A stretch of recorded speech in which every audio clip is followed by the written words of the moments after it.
झाडावर मार्किंग करण्यात आलेलं आहे. मी सुद्धा येऊन मग लगेच त्या ठिकाणी बघितलंय. पण मी या ठिकाणी सांगेन की 10 वर्षापूर्वी 12 वर्षापूर्वी साधूग्राम या ठिकाणी होतं, त्या ठिकाणी सगळ्या सरांची व्यवस्थापन केलेली होती. त्यामुळे असं कोणी समजण्याची गरज नाही की आपण मोठी झाडं जी आहेत ती त्या ठिकाणी तोडणार आहोत. पण या 10 वर्षामध्ये जी रोपटी त्या ठिकाणी उगवलेली आहेत, झाडं त्या ठिकाणी उगवलेली आहेत, ती आपल्याला शिफ्ट करावी लागणार. तोडणार मी म्हणणारच नाही, ती आम्हाला शिफ्ट करायची आहेत. ती खालून काढून आम्ही त्या ठिकाणी रिप्लांट या ठिकाणी आणून करू. सगळी झाडं आपण ती रिप्लांट त्या ठिकाणी करणार आहोत. मोठ्या झाडांना मी हातच लावणार नाही. जी भावना सगळ्या नाशिककरांची आहे, वृक्षप्रेमींची आहे, ती शासनाची आहे आणि आमच्या सगळ्यांचीच आहे, आपल्या सर्वांचीच आहे. आणि म्हणून उगाच त्याचा अर्थातून म्हणजे वेगळा अर्थ काढण्याची त्या ठिकाणी गरज नाही. त्याचबरोबर मी परवाच निवडणूक झाली आणि राजमुद्रीला गेलो होतो हैदराबादच्या पुढे. त्या ठिकाणी खूप देशभरातील सगळ्यात मोठ्या नर्सऱ्या त्या ठिकाणी आहेत. आपल्याला मी सगळी झाडं दाखवली. ती जवळ 15-15 फुटाची, 18 फुटाची, ती 20-20 फुटाची झाडं त्या ठिकाणी आहेत. ती सगळी झाडं आणून जवळ 15,000 झाडं नाशिक शहरामध्ये तात्काळ लावण्याचा निर्णय आम्ही या ठिकाणी घेतलेला आहे. आणि आपण सगळे मिळून ती झाडं लावली. जसं शासनच नाही, वृक्षप्रेमी आहेत, नाशिककर आहेत, वेगवेगळ्या संघटना आहेत, आपण सगळे मिळून ते 15,000 झाडं या ठिकाणी लावू. मी सांगेन तुम्हाला की 15,000 झाडं ज्या वेळेला इथे लागतील त्यामध्ये वड आहे, लिंब आहे, पिंपळ आहे, जांभूळ आहे, वेगवेगळ्या प्रकारची 12-15 प्रकारची झाडं आहेत. ही फळं येणारी की ज्यावर पक्षी बसतील, फुलं येणारी चांगली की ज्यावर पक्षी बसतील त्या ठिकाणी. आणि अतिशय सुंदर म्हणजे नाशिककरांना खरं मी सांगेल की आश्चर्य वाटेल कदाचित, इतकी झाडं आपण आता ह्या महिन्याभरामध्ये या ठिकाणी लावतो. 15,000 झाडं. अजून जागा अवेलेबल झाली, अजून असेल तर अजून 10,000, 15,000 आणि आपण ते CSR मधून करतोय. हे थोडाफार भाग महापालिकेतील तर ठीक आहे, पण CSR काही मोठ्या उद्योगांची मी बोललेलो आहे, ते त्यासाठी सगळे पैसे तयार आहेत. जी झाडं इथे आपल्याला 4,000 रुपये 3,000 रुपये सांगतात, ती मी 700 रुपयामध्ये 600 रुपयात ठरवून आलेलो आहे. 1/4 किमतीवरची झाडं आपण त्या ठिकाणी ठरवलेली आहे. आणि मग आणण्याचा साठवणीचा खर्च आहे, लावण्याचा खर्च आहे. 700 रुपयाला जर झाड धरलं तर तेवढाच खर्च लावण्याचा, आणण्याचा, ड्रीपचा त्या ठिकाणी. म्हणजे आपल्याला जे असेल ते 1300, 1400, पण जी झाडं किंमत 6,000 रुपये होती ती आपण आता 1500 रुपये आणलेली आहे. आणि ही झाडं तात्काळ या ठिकाणी लावणार. महिनाभरामध्ये आपल्याला ही झाडं लागलेली या ठिकाणी दिसतील. आपण बघितलं की असा म्हणजे बल्लीसारखी त्यांचं खर्च, त्याचं खोड जे आहे ते या ठिकाणी आहेत. 15 फूटच्या वरची सगळी झाडं त्या ठिकाणी आहेत. तर त्यावेळेला एवढी झाडं इथे लागतील त्यावेळेला खरंच नाशिककरांना समाधान वाटेल. त्यामध्ये झाडं आपण सगळे मिळून ही फक्त शासनाची जबाबदारी नाही. आपण वृक्षप्रेमी आहोत, नाशिक हिरवगार आहे, सगळं लोक प्रायोरिटी नाशिकात देतात. रिटायरमेंट नंतर रिटायर झालेले लोक सगळे इथेच राहायचं म्हणतायत. आणि म्हणून मला असं वाटतं की शहर कसं सुंदर असलं पाहिजे, स्वच्छ हरितही असलं पाहिजे. आणि तीच भावना मान्य देवेंद्रजीने परवा सांगितलेली आहे, आमची सुद्धा त्या ठिकाणी आहे. पण कोणी असं समजू नये की आम्हाला फक्त झाडच तोडायची. आणि मला तर काल खूप आश्चर्य वाटलं, वाईटही वाटलं की गिरीश महाजनांना ते झाडं सगळी तोडून ती जमीन बिल्डरच्या घशात घालायची आहे. आता ती जमीन गेल्या अनेक शेकडो वर्षापासून साधूग्रामसाठी आहे, ती कुंभमेळ्यासाठी राखीव आहे. कसं होणं, कसं शक्य आहे? पण उगाच कोणी अर्थाचा अनर्थ काढू नये. माझी भूमिका तुम्हाला माहीत आहे, तुम्ही मला सगळे ओळखतात. नाशिकात मी 5 वर्ष मागच्या कुंभमेळ्यामध्ये होतो. माझ्या मनात असा विचार कुंभमेळ्याचे नाही, पण कुठली जमीन हडपण्याचा विचार माझ्या मनात सुद्धा, स्वप्नात सुद्धा कधी आलेला नाही, नेणार पण नाही. आता 35 वर्ष झाले मी आमदार आहे, 15 वर्ष मी मंत्री आहे. पण असं कुठले ठपका माझ्या रात्रीचं नाही जो माझ्या रात्र लावला गेला. ठीक आहे, ज्याच्या भावना आहेत, पण याबद्दल लोकांच्या भावना तीव्र आहेत याची मला कल्पना आहे. कारण सुरुवातीला असं लागेल की 17 झाडं कापणार आहेत, काही झाडं फुले आमच्या लोकांनी त्या ठिकाणी मारलेले आहेत. त्यामुळे मलाही वाटलं की एवढी झाडं कापायची कशी काय कापायची, शक्यच नाही आहे. आणि म्हणून मी स्वतः जाऊन त्या ठिकाणी बघितलं. त्यानंतर मी सांगितलं की छोटी रोपटी जी आहे जी 12 वर्षापूर्वी 10 वर्षापूर्वीची आहे, ती झाडं आम्ही हात लावणार नाही. पण या 8-10 वर्षामध्ये झाडं उगवलेली छोटी ती आम्ही खालून काढू सरसकट मुळापासून आणि रिप्लांट करू. मी तिथे सुद्धा राजमुद्रीला मी काही लोकांना भेटलो, तिथले आमदारही माझ्यासोबत होते. त्यांची माझी ओळख निघाली, माझ्याकडे मित्रांनी त्यांना पाठवलं. मग त्यांनी सांगितलं की मला आम्हाला अशी टीम द्या की ते खालून झाडं काढतील, त्याचा सक्सेस रेट 70-80% राहील. म्हणजे 1000 झाडं काढली तर 700 झाडे जगलीच पाहिजे, असा सक्सेस रेट त्यांनी आम्हाला भेटले. येऊन तेवढे आम्ही तुमच्याकडे येऊ, आम्ही तुम्हाला करून देऊ, त्यांनी मान्य केलेलं आहे. आणि त्यांच्या मार्फत आपल्याला झाडं पुन्हा त्या ठिकाणी लावायची आहे. स्वरूपाचा सवाल पर्यावरणप्रेमींनी उपस्थित केला. गेले अनेक वर्ष जे चाललंय तसंच त्या ठिकाणी होतं. कारण तुम्ही म्हणाल तपोवनामध्ये साधूंना थांबूच नका, तर मग कुंभमेळ्यामध्ये मोठं अनिष्ट आहे म्हणजे कोणी तयार होणार नाही. कारण ते साधू म्हणतं अनेक वर्षापासून त्याचं एक वेगळं महात्म्य आहे, तपोवन आहे. आणि तिथे साधूग्रामच आहे. अनेक वर्षापासून साधू तिथेच राहतात. आता अनेक जणांनी सुचवलं की त्यांना बाहेर कुठेतरी राहायला सांगा, बाहेर कुठेतरी त्याची व्यवस्था करा. मला वाटतं हे म्हणणं काही योग्य होणार नाही. कुंभमेळा आपल्यासाठी तेवढाच महत्वाचा आहे. आज देशामध्ये ज्या ठिकाणी 3 ठिकाणी कुंभ त्यातला आपल्याकडे एक होतो. त्यामुळे या कुंभमेळ्याचं एक अनन्यसाधारण महत्व आहे. सर्व देशाचं नाही तर जगाचं ऋषीकडे लागलेलं आहे. पण हे होत असताना कुणालाही दुखायचं आम्हाला नाही, नाशिककरांना तर अजिबात नाही, वृक्षप्रेमींना अजिबात नाही. आणि म्हणून 500-300 झाडं होतील, 300 झाडं जातील, पण त्याच्या बदल्यामध्ये आम्ही 15,000 झाडं लावणार आहोत. आणि जी झाडं काढणार आहोत ती 70-80% म्हणजे 1000 झाडं जर आम्ही काढली खालून मुळापासून तर ती 700 झाडं निश्चित जगतील. मागच्या वेळेला आपण प्रयोग केलेला आहे. झाडं सगळी जवळपास 60-70% झाडे जिवंत आहेत, तर मोठी वृक्षच आहेत. आणि म्हणून कोणीही काळजी करण्याची गरज नाही. आपण सगळेजण मिळून, सर्वजण मिळून ही झाडं या ठिकाणी लावू. आणि बघता तुम्हाला महिनाभरामध्ये असेल की लोक बघायला येतील की बापरे असं काय झालं नाशिकमध्ये, इतके चांगले वृक्षारोपण आपण या ठिकाणी करू. भाऊकान झाडं आपण एकीकडे झाडं लावण्याची तयारी करताय, दुसरीकडे विरोधकांसोबत आपले मित्र पक्ष देखील तपोवनातलं एकही झाड तोडू देणार नाही ही भूमिका घेतली आहे. अजित पवार गट असेल, शिंदे सेनेने पण आता आंदोलन केलं. आता मी त्याबद्दल काही बोलणार नाही. आता त्यांना एकदम आठवण का झाली किंवा काय, ठीक आहे, त्यांचं ते नाशिककर आहेत, त्यांची भावना मी समजू शकतो झाडांच्या बाबतीमध्ये. पण आता मला तुम्ही सांगा, तर 400 झाडं समजा वाईट आठवड झालं ते 300 झाडं त्यातले वाया जातील. समजा प्लॅन केले तर येणार नाही किंवा काय होईल. पण जर त्याच्या बदल्यामध्ये मी जर 15,000 झाडं लावतो तर हा केवढा मोठा विषय आहे. मला थोडं समजून घ्या शासनाची भूमिका. आमच्याकडे हे आपलं शहर आहे, आपल्या सगळ्यांना मिळून हे करायचं आहे. आता मी खड्डे बघितले, तुम्ही टिकाटी बघितली, 4-4 फुट खरं आहे, असे लागू शकत नाही झाड, कारण ते वडाचं झाड आहे. त्याचा बुंदाच 4 लोक हातात धरतील तेवढा होणार पुढे 5-7-8 वर्ष. कारण झाडे मोठी आहेत, मोठी झाड आहेत ती 15 फूट 20 फुटाची सगळी झाडं, उंच झाडं आहेत. त्याच्यामुळे सगळेच आहेत, सगळेच झाड आहेत त्याच्यामध्ये. आणि म्हणून ते चुकीचं झालेलं आहे. तुम्ही जे बटलं दाखवलं ते खरं आहे. काही लोकांनी टीका केली की 4-4 फुटा झाडं कसे काय होतील, त्यामुळे इथे ओढली. आपण असं होणारच नाही. त्याचं अंतर ॲटलिस्ट 15 फूट, काही मोठं रडतं 20 फूट, काहीचं 10 फूट, तसं त्यांचं हाईट आपल्याला माहिती आहे. वडमध्ये एक मोठा वृक्ष आहे ना, तो काही एखाद्या कडके. आणि म्हणून तसं होणार नाही. ते अगदी त्यातले एक्सपर्ट जे आहेत त्यांना आपण विचार त्या ठिकाणी करू. सयाजीरावांशी मी त्या दिवशीच बोललो होतो की ज्या दिवशी तिथे होतो त्यांना तिथे मी ते झाडं दाखवली, तेव्हा त्यांचं झाडं बघा तिथे आहेत, अशी आहेत. त्यांना काही शंका असेल, ज्यांना काही अडचणी असेल, तक्रारी असतील, निश्चित त्याचं आम्ही सर्वांचं निराकरण करू. आणि हे करताना झाल्यावर मग आम्ही ते झाडांना हात हे सांगतो की झाडं लावल्यावर आम्ही त्या ठिकाणी त्यांना हात लावतो. तोपर्यंत आम्ही हात लावणार नाही. जोपर्यंत नाशिककरांचं समाधान होणार नाही सगळ्यांचं, तोपर्यंत आम्ही तरी हाती लावणार नाही. याच्यात सगळ्यात मोठा गैरसमज त्यावेळेला झाला ज्यावेळेला महापालिकेचं एक टेंडर समोर आलं.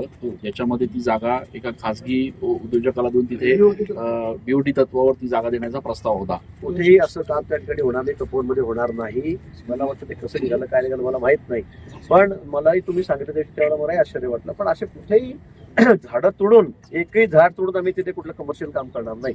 आणि कोणाच्याही घशामध्ये कोणाचे नियमाने मागितलं. मला यांची इंडस्ट्रीची संघटना आहे, मी नंतर माहिती घेतली. त्यांनी सांगितलं की आपण इथे साधू नाही राहण्याला कामात येईल आणि नंतर मग आम्हाला कामात येईल तुम्ही भाडं घ्या, भले आमच्याकडून ऑप्शन करा आणि मग ते सगळ्यांसाठीच उपयोगी होईल. नाशिकमध्ये त्याद्वारे सगळे एक्झिबिशन असतात, ते असतात, त्यामुळे ते कायमस्वरूपी कामात येईल. पण आता आम्ही तेही रद्द करण्याच्या मानसिकतेत आहोत, ते त्या ठिकाणी करायचं नाही. पण एकही झाड तोडून कुठलं एक्झिबिशन सेंटर त्या ठिकाणी बांधलं जाणार नाही. रिकामी जागा असेल कुठे तर त्या ठिकाणी ठीक आहे. एकही झाड नाही तिथे काही झाड तोड होणार नाही, वृक्ष तोड होणार नाही, अशा ठिकाणी करायचा आम्ही तो विचार करू नंतर. पण वृक्ष तोडून, झाड तोडून तपोवनमध्ये असं एकही कुठलं कमर्शियल काम त्या ठिकाणी होणार नाही. मठ मंदिरांना देखील नोटीस देण्यात आलेली आहे. मठ मंदिरांच्या ट्रस्टींना देखील नोटीस देण्यात त्यांची जी जागा आहे तिच्या ताब्या घेण्याच्या संदर्भात मला वाटतं ते जर 12 वर्षांनी असतं ती काय असेल थोड्या वेळापूर्वी 4 महिन्यापूर्वी 6 महिन्यापूर्वी जागा ती ताब्यातही घेऊ. अनेक ठिकाणी या ठिकाणी डोम आहेत, अनेक ठिकाणी साधू मंदिराची जागा आहेत. सगळ्या ठिकाणी व्यवस्था करावी लागेल. कारण इथे येणारे लोक खूप मोठ्या प्रमाणात आहे. गेल्या वेळेपेक्षा मी तुम्हाला सांगेल 4 पट लोक यावेळेला इथे येतील. 4 पट किती कोटी होतील मी आज सांगू शकत नाही. पण त्या अनुषंगाने आपल्याला तयारी करावी लागेल, सगळ्यांची व्यवस्था करावी लागेल. आता आम्ही म्हटलं की साधूग्राममध्ये आम्ही काहीच होऊ देणार नाही, तर मला वाटतं कुंभमेळा कसा होईल. आणि अशी भावना आपण कोणी व्यक्तच करू नये की कुंभमेळा नाही झाला तरी चालेल पण आम्ही हात लावून देणार नाही. मला वाटतं तुमच्या झाडांना मी हात लावणार नाही, ते परत रिप्लांटच करू, कुठल्याही झाडाला करवत लावणार नाही. मागच्या वर्षी जेवढे साधूग्रामची व्यवस्था आपण त्या ठिकाणी केली होती 12 वर्षापूर्वी तेवढीच आम्ही करू. 1 फूट सुद्धा जागा त्यापेक्षा जास्त घेणार नाही. मुख्यमंत्र्यांनी परवा बोलताना असं म्हटलं की याच्या आडून जे काही राजकारण सुरू आहे ते चुकीचं आहे, असं होऊ नये. मला वाटतं कुंभमेळा आपल्या जवळ मोठं. आज तुम्ही ऐकलं तर शिवसेना म्हणते की कुंभमेळा आम्हाला नको आहे. म्हणजे मला असं तिकडं काही वृक्षप्रेमी म्हणतायत कसले साधू ते गांजा पितात, कशासाठी पितात, त्याचा गांजा बंद करा. मला वाटतं असे धार्मिक भावने कोणी भडकवू नये. म्हणजे मला वाटतं की तुम्ही इतर लोकांबद्दल असं बोलू शकत नाही, इतर दरम्यानबद्दल जे आमच्याबद्दल बोलतायत. आणि म्हणून मला वाटतं काही लोक जाणीवपूर्वक याच्यामध्ये कुठेतरी धार्मिक तेढ निर्माण होईल तर काय असा प्रयत्न करत असेल तर त्यांनी ते करू नये, माझं असं विनंती आहे. तुम्ही सांगितलं आमचे 400 झाडं 500 झाडं खराब होतील, आम्ही 15,000 झाडं लावतोय. 15,000 त्या झाडं तुझं लावत नाही, आम्ही त्यांना ड्रीप करणार आहोत, त्यांना सगळं तुम्ही पाण्याची व्यवस्था करण्यात लागेल तेवढं पाण्याची व्यवस्था करणार आहोत, मेंटेनन्ससाठी माणसं ठेवणार आहोत, त्यांना खत देणार आहोत. आणि बघा तुम्ही त्या 2 वर्षामध्ये ती झाडं अशी होतील की सगळं नाशिककरांचं पर्यटन स्थळ ते असेल, नाशिककरांचं पर्यटन स्थळ होईल. ते इतकी चांगली व्यवस्था आम्ही करणार आहोत की तुम्ही म्हणाल किंवा शासनाने काय काम केलं, आपण स्वतः काम काय केलं, ही तुमची आमची सगळ्यांची जबाबदारी आहे. ही तुमची आमची नाशिककरांची, पर्यावरण प्रेमींची, वृक्षप्रेमींची, सगळ्यांची आमची जबाबदारी आहे. तुम्हाला सगळ्यांना सोबत घेऊन मग आपण ही झाडं लावू. झाडं लावताना मी स्वतः हजर राहील, आपल्या सर्वांना मी आमंत्रित करू. आपण एकदा बघा कसं काम केलं ते कसं नाही. आणि एक 8 दिवसामध्ये ज्यावेळेला 15,000 झाडं लागतील त्यावेळेला नाशिकचं चित्र जोडे दिसेल.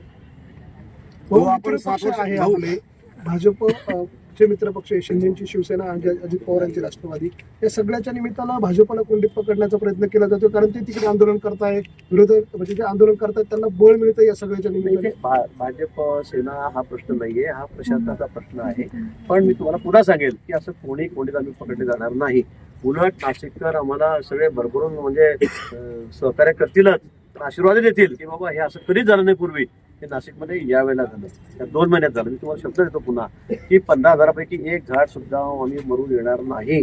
की त्याला आपण साधाप्रमाणे जसं वृक्षारोपण करतो, सगळ्या संघटना, संस्था, इंडस्ट्रीवाले, असतील शाळेवाले सगळे आम्ही करतो, झाडं लावा. ती झाडं पण एवढी ती 6 महिन्याची 1 फुटाची प्लास्टिकच्या एवढ्या बॅगमध्ये आली झाडं असतात.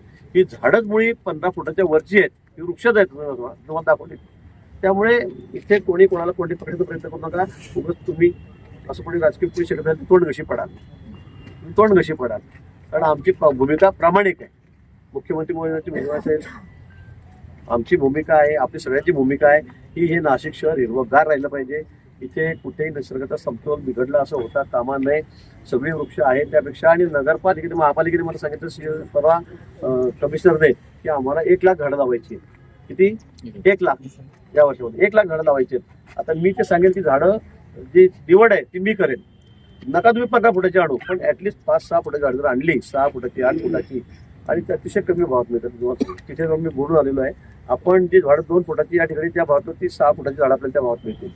डायरेक्ट आपण तिथे गेलो तर मला वाटतं तशी जर झाडं लागली तरी 2-3 वर्षापर्यंत ती पण मोठी होतील. भाऊ, आपण म्हटले तिथे कुठलंही पक्क बांधकाम करणं नाही, पण जे आता टेंडर काढण्यात आलेलं आहे, टेंडरच्या बाबत काय नाही? आणि कुठलं टेंडर नेमकं कुठल्या जागेवर मला माहिती, पण मी कमिशनर सांगणार आहे की ते स्टे करा. 220 कोटी रुपयांचं टेंडर आहे. मंडप असोसिएशन नावाची एकही झाड तुटता कामा नये. मंडपासाठी तुम्ही वृक्ष तोडतायत, झाडं तोडतायत, असं होणार नाही. गरज पडेल, मी माननीय मुख्यमंत्री मोदींशी बोललेलो आहे, गरज पडेल तसं असेल, झाड तोडून कोणी करत असेल तर ते रद्द करा, माननीय मुख्यमंत्री मोदींनी सांगितलं आहे. भाऊ, आणि आपण आता इथे पण 15,000 झाडं लावायचं म्हणतात. साधुग्राममध्ये अशीच झाडं लावण्यात आली होती, ती झाडं पुन्हा आता तोडायचा घाट घातला जातोय. म्हणजे प्रशासनावर विश्वास कोण ठेवणार आहे? ती सगळी जुनी झाडं आहेत बघा, ही सगळी जुनी झाडं आणि वटवृक्ष मोठी झाडं आहेत ती. नाही, आता जी झाडं आहेत, आता काय करतात, लोकांना जागा तिथे जाऊन तिथे झाडं वृक्ष पण तिथे करतायत. पण आता मला सांगा, जर तुम्ही 10 वर्षांनी तिथे, आता मागच्या वेळेला आता आपण जेवढी टेंट लावली तेवढी टेंटांना लावायचे आहेत. जेवढी जागा मागच्या वेळेला मोकळी होती, मग या 7-8 वर्षामध्ये जी झाडं लागलेली आहेत. पण अन्य ठिकाणी भरपूर जागा आहेत. आता साधुग्रामच्या ठिकाणी आपल्याला माहिती आहे की या ठिकाणी त्यांचा निवास असतो. आता ती तुम्ही सगळी झाडं लावून टाकली, त्याने राहायचं कुठे? आणि त्याचं एक वेगळं महात्म्य आहे. आपले तुम्ही धार्मिक भावना लोकांची समजून घ्या. आता ठीक आहे, आपण म्हणताय त्याच्याबद्दल थोडं मला वादच नाही की झाड तुटताच कामा नाही. पण मागच्या वर्षी 12 वर्षापूर्वी मागच्या कुंभमेळ्याला जी व्यवस्था होती तेवढी तर करू की नाही आपण. त्याच्या व्यतिरिक्त आम्ही 1 फुटे जागा घेणार नाही, 1 फूट पण घेणार नाही. पण मग मध्ये जी मग झाडं उगवलेली आहेत, रोपी उगवलेली आहेत, ते लागली झाडं, ती आम्ही सगळी खालूनच काढू, मुळासहित काढू आणि त्यांना दुसऱ्या ठिकाणी आम्ही लावू. भाऊ, देवेंद्र फडणवीस फक्त भाजपच नाही तर अन्य पक्ष देखील फडणवीसच चालवतात, मंगलप्रभात लोढांनी म्हटलंय. नाही, मी नाही ऐकलं. भाऊ 7 वर्षापूर्वी ह्या भाऊ, एक मिनिट फडणवीस सरकारला वर्षपूर्ती होते आणि तुम्ही देखील त्याचा एक भाग आहात. आपल्या खात्याच्या माध्यमातून आपण कशा पद्धतीनं ही वाटचाल केलेली आहे आणि आगामी काळामध्ये आपलं धोरण कसं असणार आहे? माझ्याकडे एक डिझास्टर झालेलं प्रश्न नका विचारू, आपण माहिती प्रश्न या ठिकाणी माझ्याकडे डिझास्टर प्रश्न विचारू नको. माझ्याकडे जास्त मॅनेजमेंट आपल्याला माहिती आहे. आपत्ती आली की मी कुठे माझ्या खात्यात कमी पडलो का?